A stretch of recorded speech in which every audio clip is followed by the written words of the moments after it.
नमस्कार। बहुत बहुत शुक्रिया, धन्यवाद मुझे देखने के लिए। मेरा नाम शेफ़ अमित गौर है और आज मैं ये वीडियो बना रहा हूँ। उसके पीछे काफ़ी सारे लोगों ने हमको संपर्क किया और एक क्वेश्चन जो उन्होंने हमको बोला रेस्टोरेंट मार्केटिंग के बारे में, रेस्टोरेंट पब्लिसिटी के बारे में, कैसे रेस्टोरेंट के बिज़नेस को प्रमोट करें और बहुत सारे क्वेश्चन रिलेटेड टू, मतलब मुझे जो समझ में आया वो ये समझ में आया कि आपने एक रेस्टोरेंट खोल लिया है, मतलब you started a restaurant but that restaurant was not doing well as per your expectation and as per your you know consideration और maybe your plan. So ये आपके साथ ये प्रॉब्लम नहीं है। अधिकतर भारत के अंदर जितने भी रेस्टोरेंट्स हैं वो सब एक प्रॉब्लम से गुजर रहे हैं। और वो प्रॉब्लम क्या है? वो प्रॉब्लम ये है कि दिन प्रतिदिन, day by day, month by month जो महंगाई है, रॉ मटेरियल की जो प्राइसेस हैं वो अप होती जा रही हैं। स्टाफ की जो सैलरीज हैं वो अप होती जा रही हैं। लोगों का जो कमिटमेंट लेवल है वो कम होता जा रहा है। कस्टमर की जो एक्सपेक्टेशन है वो हाई होती जा रही है और रेस्टोरेंट का जो ओनर है उसकी परेशानियां बढ़ती चली जा रही है। वो एक ऐसा राजा बन गया है जो कि बहुत सारी परेशानियों की गद्दी के ऊपर बैठा हुआ है। अब इसका सलूशन क्या है और ये प्रॉब्लम क्यों हुई और इसको हम कैसे दूर कर सकते हैं, ये मैं आपको इस वीडियो के अंदर थोड़े से अपनी राय रखूंगा। अगर आप मेरी राय से सहमत हैं तो जैसा जैसा मैं बता रहा हूँ आपको वैसा आप काम करिए। और मुझे लगता है आप जो भी अभी स्थिति में है, आपकी परेशानियां खत्म तो नहीं होंगी, क्योंकि अगर मेरे पास ऐसे आइडियाज होते हैं कि परेशानी खत्म हो जाती तो मैं इस कंसल्टेंसी की दुकान को बंद करता और यूएस में कहीं चिल कर रहा होता। तो परेशानी खत्म नहीं होगी बट कम होगी, दैट इज गारंटी। क्योंकि इतने टाइम से मैं कंसल्टेंसी कर रहा हूँ, महीने में इतने लोगों को कंसल्ट करता हूँ, तो मुझे पता चल गया है कि कैसे प्रॉब्लम्स हैं। अधिकतर सबकी एक ही प्रॉब्लम होती है जो मैंने आपको बताई है। तो स्टार्ट करते हैं। अगर आप का रेस्टोरेंट आपने खोल लिया है और अब चल नहीं रहा है किसी भी कारणों से, ठीक है, हम उन कारणों को डिस्कस नहीं करेंगे कि क्या कारण थे। मैं आपको कुछ स्टेप्स और आइडियाज़ बताऊंगा, आप उसको इम्प्लीमेंट करें, सेल्फ इम्प्लीमेंट करें, आपको 100% रिजल्ट्स मिलेगा। और अगर आपको मेरी बातचीत करके कहीं भी आपको ये अनुभव होता है कि आप मेरे साथ एक 1-to-1 सेशन करना चाहते हैं तो मैं अवेलेबल हूँ। मंडे, ट्यूसडे, वेडनेसडे, 3 दिन, मंडे, ट्यूसडे, वेडनेसडे को मैं वीडियो कंसल्ट करता हूँ। We can talk, chargeable, high chargeable, starting from 5,000 rupees to 25,000। Okay, so now let's discuss कि रेस्टोरेंट आपने खोल लिया है। हम ऐसा अज्यूम कर रहे हैं कि आपने एक रेस्टोरेंट खोल लिया है और अब आपके साथ जो बहुत बड़ी प्रॉब्लम है वो ये प्रॉब्लम है कि आपका जो सेल्स है, जो डेली नंबर्स हैं, that was not motivating you. आपके जो जो नंबर्स हैं, जो सेल्स है, वो एक लेवल पे आके स्टैक हो गई है और परेशान हो। और इस परेशानी का जो तोड़ है वो आपने सोचा है कि कॉस्ट कटिंग कर देते हैं। तो कॉस्ट कटिंग में सबसे पहले आपने ये सोचा मैन पावर कॉस्ट कम करते हैं। तो आपने क्या किया? ऑलराउंडर कुक्स ढूंढने की कोशिश करी, पहली गलती। तो अब मैं गलतियों को नहीं दोहराऊंगा बिकॉज वो तो कांड हो गया है। अब इसको कैसे इंप्रूव करना है मैं उसके ऊपर बताता हूँ, सो दैट वीडियो का टाइम भी कम लगे, आपका भी टाइम कम वेस्टेज हुए और आपको फटाफट नॉलेज मिल जाए, जिसलिए आप इस वीडियो को देख रहे हो। और मैं भी डिनर का प्लान करूँ। ओके, सो आपको क्या करना है, एक कागज और पेन और पेंसिल अगर लेके बैठेंगे तो क्या हो जाएगा, समझ में आ जाएगा। वरना तो क्या है कि यूट्यूब से सीख के अरबपति कोई नहीं बना। हाँ, यूट्यूब पे वीडियो बना के बहुत लोग अरबपति बन गए। मेरा सपना नहीं है अरबपति बनने का, बट मैं बता रहा हूँ आपको। मोनेटाइज नहीं कर रखा मैंने अपने वीडियो चैनल को, और मेरे ख्याल से इतने सब्सक्राइबर भी नहीं है मेरे, आई थिंक पता नहीं कितने 4-5 हज़ार लोग हैं, और बहुत जेन्युइन लोग हैं वो। थैंक यू सो मच जिन्होंने सब्सक्राइब कर रखा है। तो जो पहली चीज़ आपको करनी है वो क्या करनी है, नंबर 1, अपनी कोर टीम बनाइए। मतलब आपका जो रेस्टोरेंट है उसमें कुछ आपके एम्प्लॉयज़ होंगे, तो उनको अब आप एम्प्लॉयज़ मत समझिए, आप उनको समझिए ये मेरी कोर टीम है। सबसे पहले उनको आप अपना एम्प्लॉय, नौकर, सर्वेंट ये सब मत सोचो, वो लोग हैं कि यही चलाएंगे आपका रेस्टोरेंट, ठीक है। तो multiple hands and multiple mind strategy number 1, उनके साथ बैठो, और साथ में बैठने के बाद देखो कि आप अपने मेन्यू में क्या चेंजेस कर सकते हो सबसे पहले, बिकॉज कस्टमर जो आपके रेस्टोरेंट में आ रहा है वो सिर्फ फूड के लिए आ रहा है। तो पहला जो ऑप्शन है वो ये मैं आपको सजेस्ट करता हूँ, जिससे आपके रेस्टोरेंट की प्रॉब्लम सॉल्व होने की तरफ आगे बढ़ेगी, और वो है ये है रेस्टोरेंट के मेन्यू पे काम करो, ठीक है। जो आपने 10 जगहों का मेन्यू लेके बना दिया है उसको अभी बोलो तू साइड में रहे, मेक अ मेन्यू।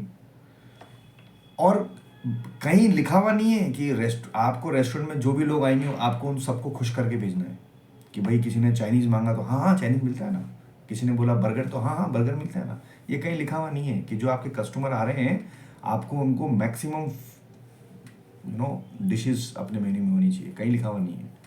जितनी ज़्यादा डिशेस ज़्यादा है मेन्यू में, उतना ही गारंटी है कि रेस्टोरेंट की जो प्रॉफिट है वो कम होगा, लॉस की तरफ, लॉस का रास्ता है ये। जितनी ज़्यादा कैटेगरी उतना ज़्यादा लॉस। इन्वेंट्री है ना, सिंपल सी बात है, जितने ज़्यादा आइटम्स होंगे उतनी ज़्यादा इन्वेंट्री मेंटेन करनी होगी। फिर आपका एक आंसर होगा कि भाई एक ही आइटम से 4 आइटम बनते हैं, ये सब स्टोरीज हैं, बेकार है। इन्वेंट्री, जितनी ज़्यादा इन्वेंट्री उतना ज़्यादा लॉस। सो पहली चीज़ है अपनी कोर टीम के साथ बैठ के ये डिस्कस करना है, प्रॉब्लम सॉल्व हो जाएगी। दूसरी चीज़ है कि आपकी जो टीम है उसको मोटिवेट करना है, क्योंकि वो भी डीमोटिवेट हो गए हैं, उनको भी लगेगा अब नई नौकरी ढूंढनी है, यहाँ तो लग गई है अब नई नौकरी ढूंढनी है, तो उनको भी जगह जगह फ़ोन करेंगे, सर नौकरी है क्या, ये है वो है। तो सबसे पहले वो जो टीम है, कोर टीम है जो आपके साथ, उसके साथ बोलना है कि यार अपन सक्सेस करेंगे और तू टेंशन मत ले, मैं तेरे साथ काम करूँगा और मैं तेरे को ऐसे परेशान नहीं होने दूंगा, अपन उसको चला के रहेंगे। तो अपनी कोर टीम को कॉन्फिडेंस में लेना है, मेन्यू पे काम करना है। दूसरी चीज, प्रॉब्लम के सलूशन पे काम करना है, ना कि प्रॉब्लम को डिस्कस करना है। ये एक आदत इमीडिएटली आप डाल लीजिए कि कोई भी अगर प्रॉब्लम है ना, उसका किसने किया, क्या किया, क्यों हो गया, कंप्लेंट क्यों हो गई, ये सब चीज़ें स्टोरीज पे बात नहीं करना है। प्रॉब्लम हुई, इमीडिएटली प्रॉब्लम का सर्विस रिकवरी करनी है, और एक ऐसा स्टैंडर्ड बनाना है कि वो प्रॉब्लम दोबारा ना हो। That is called progressive mapping, success progressive mapping. मतलब जैसे खाने की कंप्लेंट आई, बोले चावल ठंडे थे, तो उस समय अरे हमने तो गर्म भेजे थे, ये वो टिक टिक कुछ नहीं, चावल ठंडे थे, ओके। इमीडिएटली कस्टमर को बोलो सर ये डिस्काउंट लो आप, या कैंसिल कर रहा हूँ मैं चावल, ये जो भी कुछ करना है, सर्विस रिकवरी। और नीचे किचन के अंदर आप प्लान बनाओ कि आज से चावल जब भी सर्विंग होंगे 30 सेकंड का माइक्रो लगा के देना है, माइक्रोवेव होना चाहिए आपके किचन में, फिनिश, खत्म। ये आपने एक सोल्यूशन बना दिया। किसने चावल दिए थे, क्यों चावल दिए थे, किसने ऑर्डर मारा था, किसने मारा था, ये सब चीज़ों में वेस्टेज नहीं करना है, अपने आप को बिल्कुल कैंडिड रखना है, यानी कस्टमर के प्रति फोकस रखना है। तीसरी चीज, जो प्राइस है, प्राइस, उस प्राइस के ऊपर थोड़ा काम करना है। शुरू के अंदर हो सकता है आप लॉस में तो हो, लेकिन थोड़ा कैश बर्न कर दो, मतलब 2-3 महीने कस्टमर के लिए कैश बर्न कर दो। बिकॉज क्या है, कस्टमर को आपको अब अपने प्रेमिसेस में लेके आना है, बस यही आपका सोल्यूशन है। बाकी सब चीज़ें सेट है, बाकी आप सब मैनेज कर लोगे। जब कैश फ्लो आना चालू हो जाएगा तो आप अच्छे शेफ भी रख लोगे, आप मार्केटिंग भी कर लोगे, लेकिन अभी आपको सबसे पहले लोगों को आपके प्रेमिसेस में लाना है। तो उसके लिए आपको क्या ध्यान देना है, उसके लिए आपकी एक तो प्राइसिंग है, कस्टमर क्यों आएगा आपके प्रेमिसेस में, ये क्वेश्चन खुद से पूछना है कि क्यों कस्टमर यहाँ आएगा, मैंने ऐसा क्या कर रहा हूँ जो कस्टमर आएगा। क्या मेरा पनीर बटर मसाला खाने के लिए आएगा, बटर चिकन खाने के लिए आएगा, क्यों आएगा, ये क्वेश्चन अपने आप से आपको पूछना है। You have to ask this question to you as a owner, क्यों आएगा पूछो और आंसर लिखो।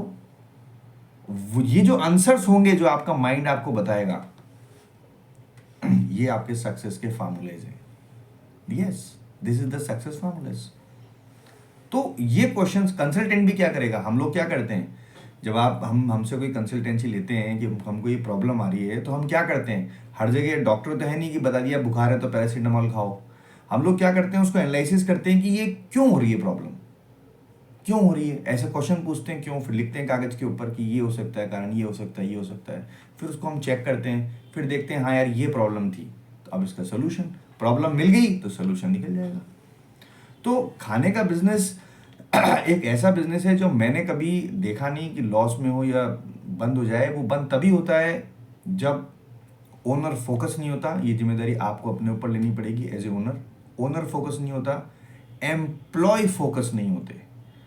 एम्प्लॉय, किसी को भी नौकरी रखना है चेक करके रखो, एक गलत आदमी घुस गया ना पूरा बिजनेस प्लान की धज्जियां उड़ा देगा। ऐसे आदमी को रखो जो उस बिजनेस के अंदर ट्रेंड है। अनाड़ी, तू अनाड़ी मैं अनाड़ी दोनों बन गए खिलाड़ी ऐसा कभी नहीं होने वाला, ये केवल गाने में अच्छा लगेगा। तू अनाड़ी मैं अनाड़ी, लॉस की गारंटी पूरी लॉस की गारंटी पूरी। So that is important. लोग क्या करते हैं, लोग संपर्क करते हैं, लोग बातचीत करते हैं। हम लोगों का रिक्रूटमेंट का भी काम है, तो लोग मेरी टीम को बोलते हैं, तो मैं उनसे हर 15 दिन के बाद एक फीडबैक लेता हूँ कि कस्टमर के क्या क्या, क्लाइंट्स के क्या क्या फीडबैक्स थे स्टाफिंग के अंदर बताओ। तो लोग बोलते हैं हमको है ना 15 से 20 हज़ार वाला आदमी चाहिए। मैंने कहा ठीक है, तो 15 से 20 हज़ार वाला आदमी मतलब वो है जिसके पास 1 साल का एक्सपीरियंस है। अब आपका जिंदगी भर का जो ड्रीम है, अगर आप ऐसे व्यक्ति से पूरा करवाएंगे जिसको 1 साल का एक्सपीरियंस है, तो सक्सेस होने की गारंटी कितनी है? अधिकतर तो लॉस होगा। तो वही छोटी मोटी चीज़ें हैं, थोड़ा ध्यान रखना बहुत इंपॉर्टेंट है लाइफ के अंदर। होटल और रेस्टोरेंट का जो काम है प्रॉफिट वाला काम है, लेकिन थोड़ा सा समझदारी चाहिए इसमें, विजडम सेंस चाहिए। और जितने भी रेस्टोरेंट सक्सेसफुल हैं आप देखिएगा उनके पास ज़्यादा कस्टमर्स आ रहे हैं, रिपीट कस्टमर्स आ रहे हैं। तो वो क्यों आ रहे हैं? क्या वो अपनी दाल मखनी में ज़्यादा मक्खन डालते हैं? नहीं। क्या वो अपने बटर चिकन के अंदर पूरा बटर में बनाते हैं? नहीं। तो क्यों आ रहे हैं उनके पास? Because they have a strategy, they have a plan. So let's start very quickly, because 12 minute हो गए। ये गपशप बातचीत के अंदर क्या है, समय का पता ही नहीं चलता है। अब सेकंड पॉइंट्स जो है वो मैंने आपको बताया। क्या क्या पॉइंट बताया मैंने आपको, याद है? लिख रखा कागज पे? नहीं लिख रखा? ठीक है, नहीं लिख रखा, आप वापस डिवाइड करके देख लीजिएगा। नेक्स्ट जो प्लान है वो ये है कि आपका पब्लिसिटी प्लान होना चाहिए। तो पब्लिसिटी प्लान क्या है कि पब्लिसिटी प्लान के लिए आप मेरे से एक वीडियो कंसल्ट कर सकते हैं। हम लोगों ने कुछ पब्लिसिटी प्लान बनाए हैं रेस्टोरेंट को सक्सेस करने के लिए, और हमने देखा है कि इमीडिएटली जब हम ये प्लान इम्प्लीमेंट करते हैं तो रेस्टोरेंट का रेस्पॉन्स इमीडिएटली थोड़ा बहुत बढ़ता है। 10%, 15%, 8%, 6% इमीडिएटली जंप आता है। और इसको कीप कंटिन्यू करोगे तो मुझे लगता है कि लोगों तक आप पहुंच जाओगे। लेकिन प्रॉब्लम वहीं रहेगी, लोग आपके रेस्टोरेंट में आए, सर्विस अच्छी नहीं है, खाना अच्छा नहीं है, प्राइसिंग अच्छी नहीं है, तो वापस चले जाएंगे। और उसके बाद में फिर कितनी भी पब्लिसिटी कर लो दोबारा नहीं आएंगे। सो एक राइट स्ट्रैटेजी होना बहुत इंपॉर्टेंट है। और तीसरी चीज, कीप ट्राइंग न्यू थिंग्स, नई नई चीज़ें ट्राई कीजिए, और आई थिंक आपकी प्रॉब्लम सॉल्व हो जाएगी। यही सारा पॉइंट है इन सब का। इस 13 मिनट के अंदर जो मैंने आपको अभी बताया है उसका अगर आप एक्सट्रैक्ट निकाल सकते हैं तो एक्सट्रैक्ट निकाल के आप मुझे नीचे कमेंट करिए। और आई होप कि हम लोग आपको, जब आप हमको संपर्क करेंगे तो हम आपको ज़रूर कुछ ना कुछ एक ऐसी साथ में इंटरेक्शन करेंगे जहाँ पर आपकी प्रॉब्लम का सोल्यूशन होए या नहीं होए, लेकिन सोल्यूशन होने की तरफ निकल जाएगा। मतलब रेस्टोरेंट के बिजनेस में कंसल्टेंसी लेते ही सोल्यूशन नहीं होता है। मतलब क्या होता है कि रेस्टोरेंट बिजनेस में कोई भी जो प्रॉब्लम है वो इमीडिएटली खड़ी होती है और सॉल्व होने में टाइम लेती है। समझ रहे हैं आप? मतलब जैसे आपकी सेल्स की प्रॉब्लम खड़ी हो गई, तो ऐसा नहीं है कि आज आपकी सेल्स की प्रॉब्लम है और कल किसी भी कंसल्टेंट ने कुछ भी कर दिया और प्रॉब्लम सॉल्व हो गई। अधिकतर रेस्टोरेंट्स की जो प्रॉब्लम होती है वो ये प्रॉब्लम होती है कि सेल्स, और दूसरी प्रॉब्लम जो होती है वो होती है क्वालिटी। उस क्वालिटी का जो सोल्यूशन है वो इमीडिएटली है कि आपका जो स्टाफ है उसको इमीडिएटली चेंज कर दो। और मेरा ये मानना है कि आपको अगर कभी भी कोई भी आदमी चेंज करना है तो हमेशा हेड आदमी को चेंज करो, नीचे के आदमी को मत चेंज करो। लोग क्या करते हैं, नीचे वाले के पीछे पड़ जाते हैं। ऊपर वाली लाइन चेंज होनी चाहिए, नीचे वाली लाइन कभी चेंज नहीं होनी चाहिए, बिकॉज वो लोग वही काम करते हैं जो ऊपर वाला उनको बता रहा है। तो अगर आप ही हो as a owner first line और प्रॉब्लम आ रही है तो सबसे पहले अपने आप को चेंज करिए। आदमी को मत चेंज करिए, खुद को चेंज करिए और इस बिजनेस के हिसाब से अपने आप को आगे बढ़ाइए। प्रॉफिट 100% होगा। और थोड़ा सा अपने आप को मोटिवेट रखिए, that is very very important. You should keep your self motivate, क्योंकि अगर आप ही मोटिवेट नहीं रहोगे तो फिर नीचे के लोगों को भी मोटिवेट नहीं करोगे, सब बसड़ी मचा दोगे आप। खुद भी बसड़, नीचे भी बसड़, तो पूरी बसड़ मचा दोगे। तो it is very important, you should be motivated and your down the line people should motivated. और कहीं भी कोई कंसल्ट चाहिए तो you can let us know. इतने सब लोगों ने मुझे फ़ोन किया, ये सब डायरी के अंदर मेरे पास आते हैं, ये मैं लिखता हूँ क्वेश्चंस, और ये सारे क्वेश्चंस थे तो मैंने अपने विजडम सेंस के हिसाब से आपको ये आंसर दिया। अब आपको ये चीज़ अच्छी लगी, अच्छी नहीं लगी, समझ में आया नहीं समझ में आया, वो मुझे पता नहीं, बट मैं from the bottom of my heart मैं चाहता हूँ कि आपकी ये परेशानी दूर हो जाए। और थैंक यू सो मच उन सभी लोगों के लिए, because every day lot of people contact us. मुझे नहीं पता था कि ये दुकान इतनी खतरनाक तरीके से चलेगी। नौकरी तो मेरी अच्छी चलती थी, आई मीन जब भी मैं जहाँ भी नौकरी करता था माई नौकरी वॉज डूइंग वेरी वेल। कहीं भी यू नो मेरे को ओनर नहीं कहता था ये करो, मैं बताता था हमको कि हम लोग ये कर रहे हैं। I work with 5 star hotels. और अब जो कंसल्टेंसी की दुकान है वो पूरे इंडिया में चालू है, यानी पूरे इंडिया से लोग कांटेक्ट करते हैं, आउट ऑफ इंडिया से भी लोग कांटेक्ट करते हैं। So I am very thankful and my gratitude to all those like you who believe in me and contact on regular basis. Thank you very much indeed. It's 17 minutes I have taken you, and I'm sure this video is useful for everyone who is looking for how to make profit in the restaurant and his restaurant is not doing well and they're looking for solutions. I'm sure it is useful. I'm Chef Amit Gaur. My website address is www.chefamit.com. My phone number, everything will down description to the video. Thank you so much indeed for watching, for hearing me and namaste. अपना ध्यान रखिए, छोटी मोटी problem है solve हो जाएगी यार, don't worry. Thank you.